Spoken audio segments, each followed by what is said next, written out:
There you are. Hello. How are you today? Yeah, I'm good. Thank you so much. It's really lovely to see you, Yoli. Thanks so much for joining us from the Philippines. We've had Yes. a very busy morning.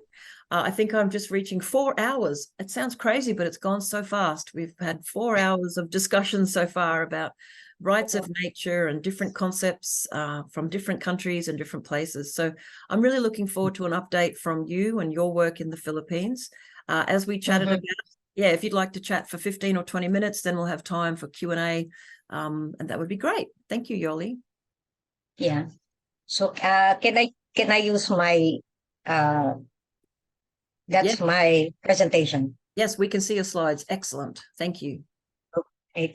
Okay. Thank you very much. So I wanted to share in perspective what is the rights of nature movement here in the Philippines and some of the updates. Somehow I'll talk about how Ron PH evolved, what it believes right now and promotes, and what are the activities and some challenges also along the way. Um so the rights of nature in the Philippines was actually started in 2018. So we're still a very young movement, and we started it with some kind of a bang in public by doing a 9-day caravan from the south of the Philippines to the north in Manila, and which was participated in by communities along the way, discussing various issues, environmental issues, and also landing in media, both local and international. Actually, this is also the reason why we got in touch and had a partnership with Marie Margil, and later on other groups of the rights of nature advocates internationally. And the context by which the movement grew somehow uh, uh, is basically because a little bit of an introduction of the Philippines. We are an archipelagic country, and somehow we are among the most biodiverse countries in the world, as you can see in endemism, and we have many natural resources, minerals, geothermal, oil, lakes, and seas, but we are actually a hotspot in biodiversity loss already. And this is coming from our Department of Environmental and Natural Resources themselves. This is a data 2015, so you can imagine how it is now, how it has increased, no, this destruction of our biodiversity. We are also among the most vulnerable countries to the impacts of climate change. Third in World Risk Index and second in Global Climate Risk Index somehow. No, so that is the general context. But the specific context that where the rights of nature grew is because of our experience of our anti-mining campaign. The destruction that this sector, this industry has brought to the Philippines. So imagine that kind of environment, no, mining environment here in the Philippines. As you can see, Australia is among the destination, and recently your ambassador actually is already talking to our government to renew its partnership in relation to mining. So you see this devastation. This is the communities that we serve. And we are witness and experience how their lives were affected, their livelihood, and the relationship of people in the community, because pro and anti-mining people, mining divides the community in a way, no. So that's the first context, and then there's the growing risks and impacts of disaster due to climate changes. So we are actually among the most vulnerable, but also we are also among the most incapable and unprepared to surmount yung difficulties of the impacts, no, of because of our economic situation. And so the devastation to environment of the disasters that comes our way, we are actually in the typhoon corridor. We are visited 20 times, an average of 20 times of ng typhoons, no? And this destruction in the environment and in the lives of people, properties, further exacerbates the continuing poverty in the Philippines. And the sad part of it is that many of us in the NGO sector are also somehow helping out communities, no, to somehow help them in their to better, no, to have a better life in communities. But all the actions, for example, redounds to small victories, but the whole picture of poverty remains the same in the Philippines. And at the same time as our communities continue to struggle to protect their environment, no, they are at risks while they do this. And so we're saying, we are reflecting, how else can we support and help our communities protect their environment and protect their people and have a better life, no, despite the sustainable development goals that is being flaunted currently. So we had a series of conversations, some soul searching, and two important influences to the Rights of Nature movement. That is the Pachamama Alliance, Awakening the Dreamer, Changing the Dream, if you know that, Michelle. And of course, the Philippines is a Catholic country, and Laudato Si, the pastoral letter, Our Care for Our Common Home, actually also played a big role in the push for the rights of nature here in the Philippines. So the Pachamama Alliance is a call to the Western people by the indigenous peoples of Ecuador to go back and live in harmony with nature and forget that dream of the modern world, which is actually destroying the environment, destroying our planet. And then Laudato Si calls for an ecological conversion, hearing the cry of the poor and the cry of Mother Earth, and therefore making those two integral.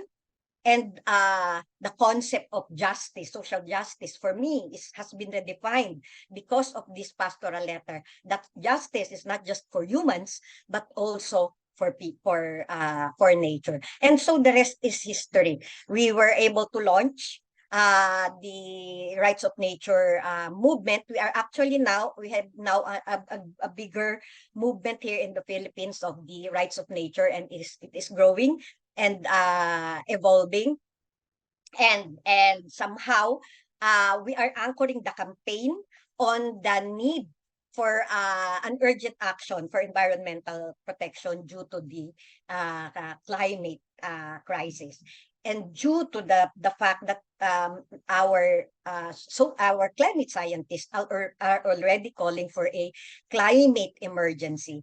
And in this climate emergency, they said it is very definitive now in their last report that it is due to man's activities. It is basically anthropogenic, and they have somehow already sounded a bell that unless this is key, unless there are major transformation to the global society in the way we relate to nature, then we will face untold suffering. So it is the way we are relating with nature, to nature, that is causing the climate and is causing the destruction, according to our climate scientists. But not only the climate scientists, our social scientists likens the situation right now into an iceberg, where all our problems right now, social problems, are just symptoms.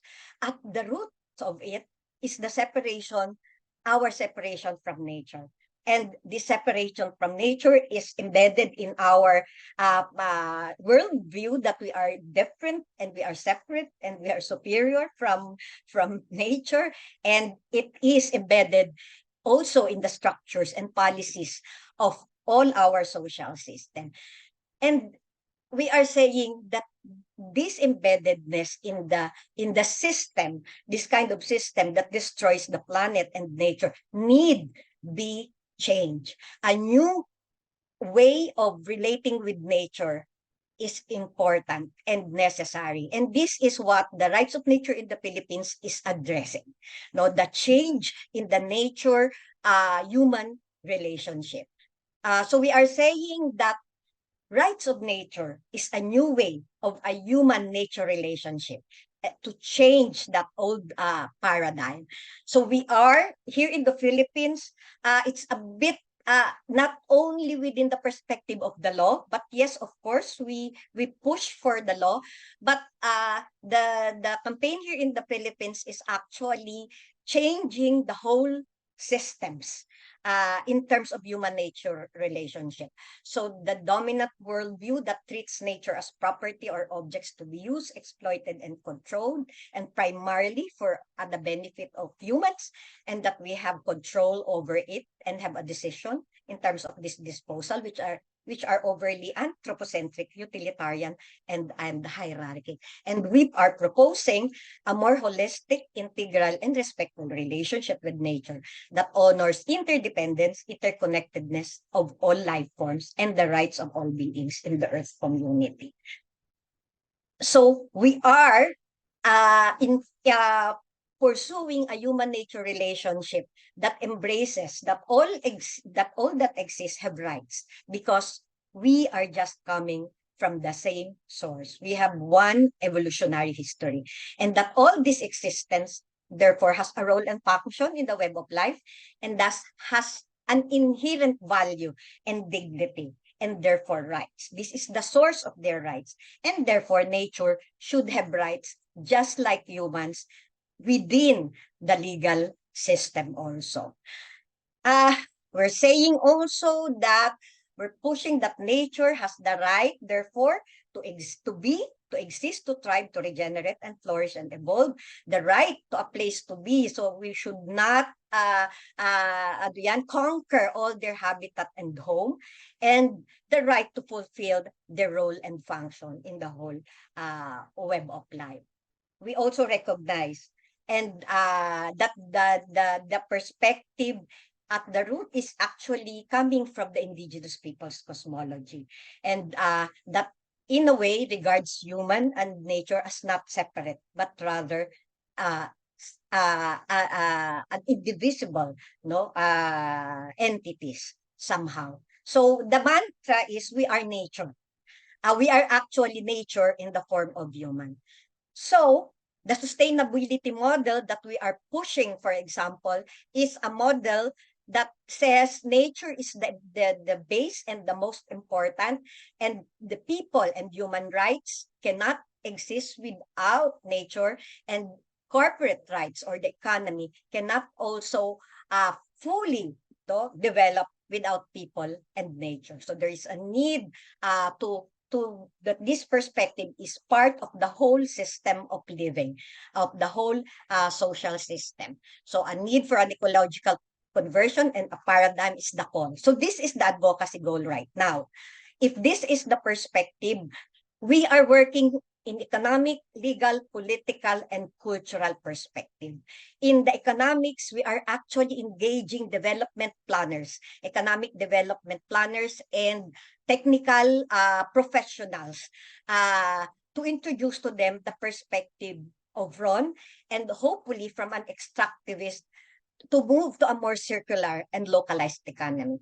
In the legal system, this is also a very important aspect.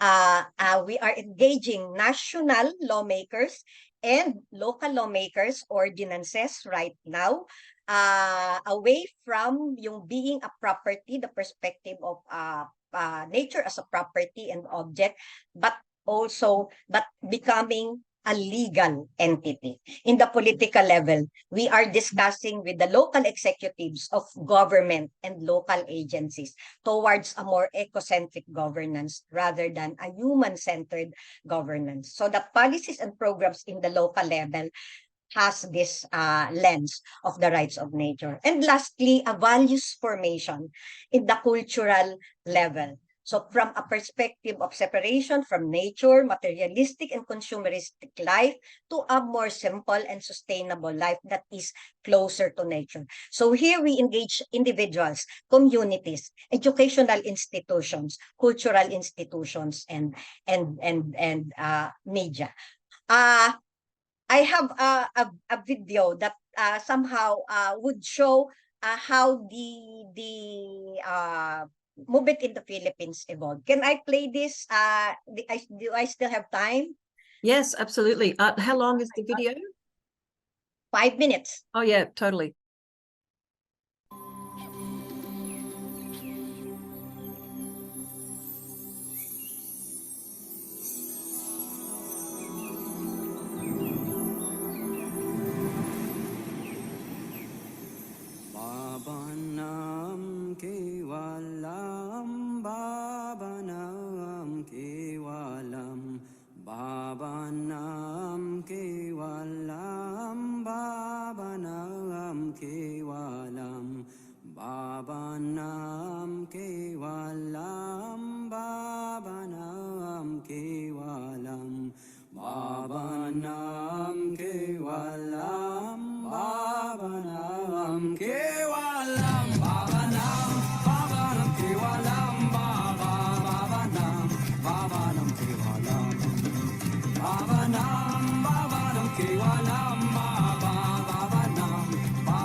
So just to continue, Michelle, Yes. the education campaign is ongoing online, as well as the lobby work for the bill that has been filed. Actually, the update is that the rights of nature movement has expanded from the support of CBCP to the support of a bigger religious group here in the Philippines called Association of Major Religious Superiors, or Conference of Major Superior in the Philippines. So it has already expanded. And our champion lawmakers, because last time when it was filed in 2019, that was not passed. Today, we have refiled the bill in Congress, and these are our champion lawmakers at the moment, both in the upper and the lower house. The good thing also, a good development, somehow for me, we have the first local ordinance already in the Philippines protecting an ecosystem, which is Agos River. And another one, this is a local ordinance, but this is bigger. This is a provincial code. We call it a provincial code of Marinduque. So the code has been filed also, and after a series of consultation, that's what we usually do, even in the local.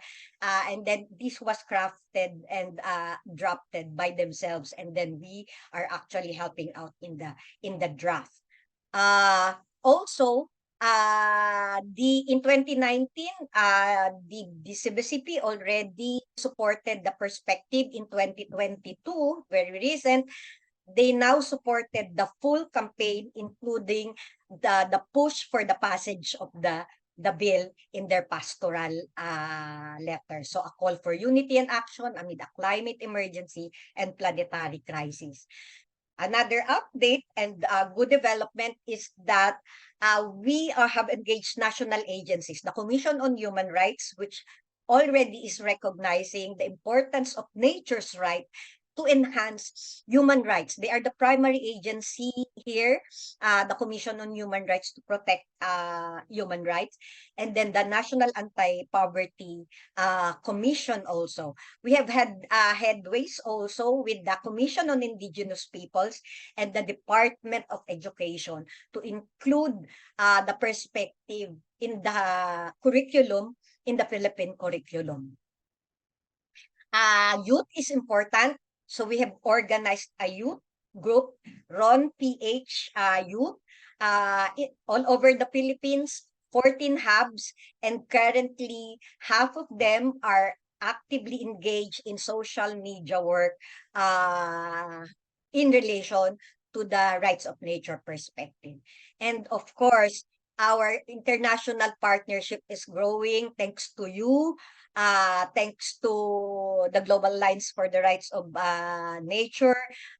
So it's growing and it's helping us because most of your resources we acquire and we study also in the process, and help us also in pushing the movement here. So there are challenges, Michelle. Somehow also, not all is rosy in the Philippines. Although it's growing and evolving. Of course, the passage of the national bill is a challenge because our lawmakers are basically business landed and rich, belonging to the rich section of Philippine society. But we have hope in the local ordinances. That's why we are saying that both national and local ordinances should be pushed. We are also being challenged by yung drawing yung sectors that are nearest to nature, the indigenous peoples, the peasants, and the fisher folks, and to make them really as primary movers of this movement. We do not want the church or just the NGOs to be the primary movers because we learn a lot from these sectors. So we are still in the process of dialogue with this sector. And we are having somehow a headway with among the indigenous peoples and peasants somehow.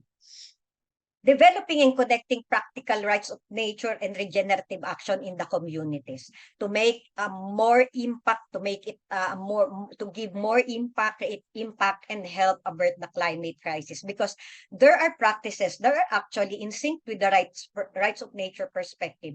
It is not necessarily that we invent everything. It's also there in the community. Sustainable agriculture, permaculture is being practiced in many of the communities here in the Philippines, for example. And lastly, this is also a huge challenge. There is a perception even among human rights and environmental defenders here that nature's rights can conflict with human rights and can be weaponized also against humans. So they're a bit fearful of the perspective and the law. And so we continue to discuss with them and dialogue with them with regards to this perspective. So that is how what we are now, Michelle. We are hoping that we are hopeful that we will be able to develop some kind of a new human relationship that is more loving, caring, and truly symbiotic towards a future where all creation can live, thrive, flourish together in one common home. So that's it for the Philippines. Thank you so much. Thank you so much, Yoli. That is amazing. I haven't had a catch up on your work for about a year or two. And so hearing all of these amazing steps, you guys have been working so hard. So the work you're doing is across many different sectors and many different efforts. You seem to have hundreds and hundreds of people engaging into the movement. So well done. Can I just ask a couple of quick questions because we're almost out of time? You mentioned that the Philippines is a Catholic country and Laudato Si has been influential. Can you talk a bit more about how that's connecting to rights of nature? And is that, I mean, are you seeing that that is helping to bring people into the movement, that their faith-based call from their spiritual leader, the Pope, is bringing them into the movement? Is that right? Yes, because actually the Laudato Si perspective somehow sees the rights, no, because it says we need to hear the cry of the poor and the cry of Mother Earth. So in that statement, it was saying that both the cry of the poor and the cry of nature should be part of the whole perspective of doing social justice. No, so it therefore gives, no, in fact, in many of the discussion and after talks of Pope, he talks about environmental crimes, no. He talks about environmental crimes and really giving the perspective that nature and humans, no, are not separate. Actually, that's key in Laudato Si. He says something like nature is not just a thing outside us. We are actually part of nature, included in it and in constant interaction with it. So this kind of perspective helps us.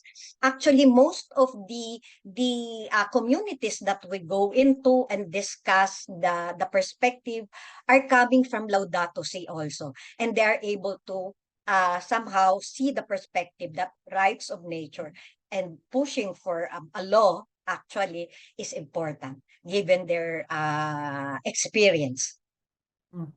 No, thank you. And from an Australian point of view, the power of that faith-based call to action is interesting. The many faith groups in Australia have responded to Laudato Si, and AELA has been invited to talk to different groups, but I think you would have a stronger faith-based movement in the Philippines because the Catholic Church is much more prevalent, Yes. isn't it, across your country. And so Yeah. thanks, Yoli. With the lawmaking side, if you are successful in getting your bill put through, is that a national law or a constitutional reform? It's a national law. Okay. It's a national law, yes. Although some of our lawyers were actually contemplating on possibility of putting it in the constitution because the current government wants a constitutional change and they're trying to push for a constitutional change. And so some of the lawyers were saying, how about we take the chance because they are pushing for that. But of course, it will be a bit difficult. But let's flaunt it. That perspective when this constitutional change push from the government itself can happen. And we have been discussing, for example, also of the possibility of changing the political structure into a bioregions. There are discussions like that also here in the Philippines, but it's a strategic thing because the politics, of course, won't allow that because they have their own kingdoms and they wouldn't want to lose that political kingdoms in from this new perspective. Absolutely. And we were talking with Shrishti about the bioregional concepts that they're working on in India. And here in Australia, AELA is also interested in place-based environmental care and legal reform, Yeah.